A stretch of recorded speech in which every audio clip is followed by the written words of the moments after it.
The city of Mecca is mentioned in the Qur'an by several different names. But of course, the most well-known is Mecca itself. Interestingly, the name Mecca comes from the root verb Mecca, which means to suck out water, which is a reference to the city's scarcity of water. So even the name reflects something deeper about where it is located. But here when it gets really fascinating. In Surah Ali Imran, when Allah addresses the people of the book to affirm the truth of Islam, He does not use the familiar name, Mecca. Instead, He uses a lesser-known name, Bakkah. But why this name? And why in that specific context? The answer is actually mind-blowing. So let's dive in.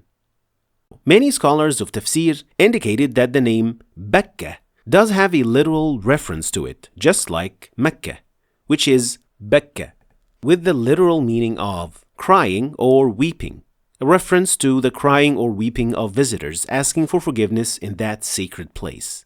But then, why Becca and why here specifically? Well, because this city was mentioned in this specific name in a prophecy in the Old Testament, sending blessings on those who will dwell in that city seeking God's forgiveness, which is to be observed in Psalm 84, 1-6. Blessed is the man whose strength is in thee, in whose heart are the highways to Zion. Passing through the valleys of weeping, they make it a place of springs. But where is the word Becca? Shouldn't this name be included in the prophecy to actually be a prophecy? It says here, the valley of weeping. I mean, it could refer to anything and not just because Becca refers to weeping. After all, Valley of Weeping has a capital W, indicating that it is a proper noun, a name of a place, right? Well, here's the surprising part, or rather, not so surprising. If you actually take a look at the original Hebrew text for that exact same verse, you will find this.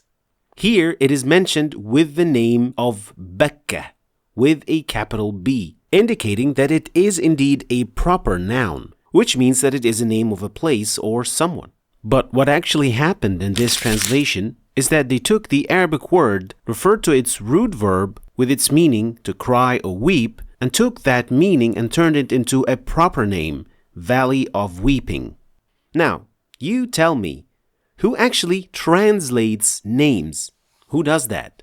So if we, for example, have a Mr. White, should we then call him Ustadh Abyad if we use his name in Arabic text? So actually literally translating the name? Of course not. This is totally incorrect. Names are to be transliterated, not translated, and should remain the same to keep referring to the same entity. But for some reason, in this Bible translation, they actually translated the name rather than just calling it the Valley of Bakkah. So this is quite simply one of many desperate attempts to hide the bits of truth that can still be found in their books even today. And so, it was then suitable for this ayah discussing the message of Islam and proving its correctness to the people of the book is to remind them of what is still in their book. But the even more amazing part is knowing that the first translation of the Bible into Arabic was in the 8th century, which is about 1 full century after the message of Prophet Muhammad, peace and blessings be upon him. So apart from the fact that he, peace and blessings be upon him, was unlettered, how could he have known something that was buried in the books in Hebrew? But the answer to this question for us is quite simple. Because it is not his words. It is the words of the one who knows everything. Finally, why would we believe anything that is given in the Bible while we believe it has been changed and distorted? How can anything be labeled as prophecy? Well, we as Muslims believe that these books contain remnants of the original Torah sent to Musa and the Injil revealed to Isa. We cannot with 100% certainty know which is which. The parts that agree with the Qur'an, which we know 100% is from Allah, are probably correct, and otherwise it's been added or fabricated. Take this excerpt as an example from Deuteronomy 6:4. Shema Yisrael, Yahweh, Elohino, Yahweh, Echad. Hear, O Israel, the Lord, our God, the Lord is one, which is in line with Allah's words. قُلْ هُوَ اللَّهُ أَحَدٌ. Say, Allah is one.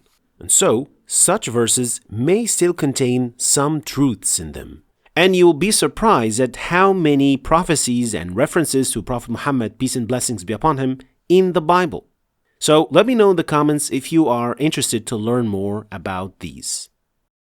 Thanks for watching. Don't forget to check out my latest books with their video courses if you want to learn the Qur'an in Arabic or properly learn its tajweed. Check out the links in the description.